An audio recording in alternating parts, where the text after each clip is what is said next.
Yo guys, welcome back to my channel. Today we're going to do an in-depth review of Emerging ones, and towards the end of the video I'm going to give you my price prediction.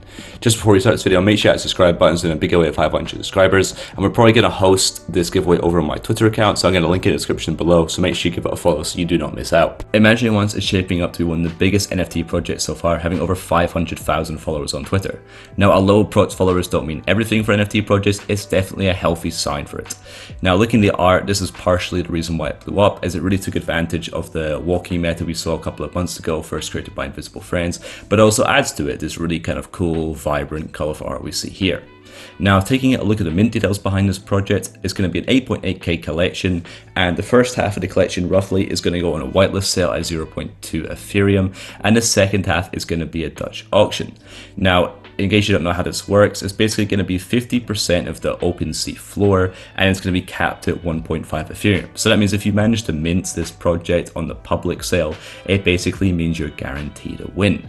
However, the thing that I think is going to happen is due to you basically being guaranteed to win, this will mean likely the public Dutch auction will be quite heavily botted as soon as it starts. So it means it's basically going to be very hard to get on for the public sale.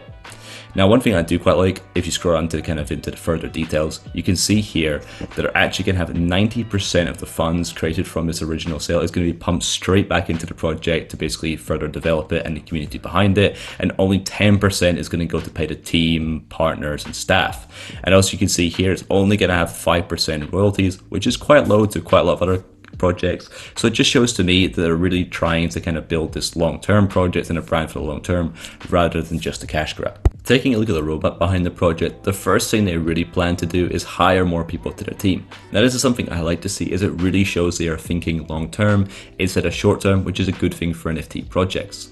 Phase 3 is going to be these imaginary vehicles. Now, this could be a good way to reward original Genesis holders. However, Gen 2 only really does well if the Generation 1 does well, but this is a cool idea, and due to the very kind of high quality of the art, I think this should do well. Next, they plan to develop their own token, and they say actually further in the website that they plan to reward their diamond hand holders. Now, they say there are going to be multiple use cases here, but they don't actually specify what they're going to be. But let's say one, for example, is the usual whitelist store. Now, usually I would say this is too important, as it's hard to secure whitelist spots for big projects, but due to Imaginary Ones being a really big project itself and having influence within the space and over 500,000 followers on Twitter, I believe they could secure some very good whitelist spots for their holders in the store, so making this token much more valuable. Now, going over the website, they also mention a few other things. So the first thing they mention here, which I think is the big thing for this project, is trying to collaborate with both Web 2 and Web 3 partners, which could bring some really cool collaborations down the line and hopefully some utility for their holders.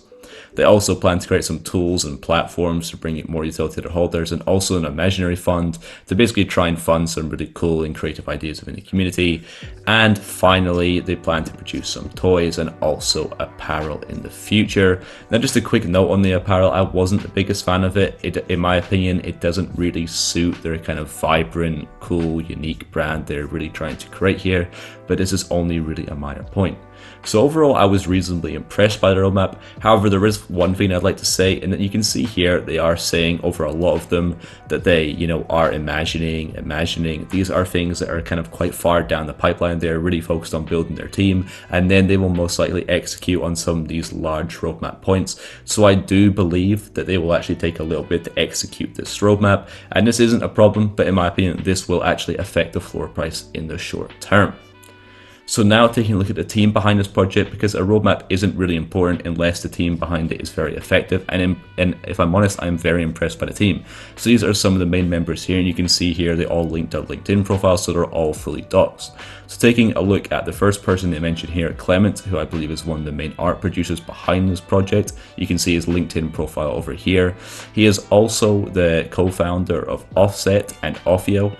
Now, these are big kind of digital 3D art video companies who create adverts, I believe, and they've had some really big partnerships. You can see here Twitter, Binance, Ford, and also an even bigger one, I believe, in Offset. You can see it's just these really cool adverts they create, and they've had Apple, Google, Nike, Facebook, Instagram, Spotify, some really big partners they have. And the reason this excites me is that it shows that they've managed to create a really they already have created an existing brand in Offset and Offio and managed to make these works very well. So they have some experience in building companies and building brands, but also hopefully since they've had connections with these big companies before, hopefully they still have these connections. They can pull on previous collaborations they've done and work with other companies, and this means they can have some cool collaborations for the future, and this means that they can actually reward holders in a much better way. So the team and the roadmap I am actually quite bullish on. So now in terms of my price prediction for this project. So one thing that I think is going to happen in the long term is we're going to see a slow decline in the floor price, and we've seen a similar sort of thing happen for Invisible Friends, and this is for two main reasons. Firstly, the fact that before the art is revealed, you often see a higher floor price and also a bit more hype behind the project, and it slowly dies off over time. And secondly, because as I think it's going to happen for imaginary ones, it's going to take a while for utility to really come to holders. So this means the price is going to slowly decline as people get a bit bored of waiting and want to invest in other types of projects. So now in terms of my more immediate price prediction, what I think is going to happen in the short term is that we're going to see a rough price of around that kind of 2 to 4 Ethereum sort of range for reasons given in this video. So I hope you all enjoyed. Make sure to hit the subscribe button and also give me a follow over my Twitter. I'll get a link in the description below to make sure you don't miss out on any giveaways. Peace.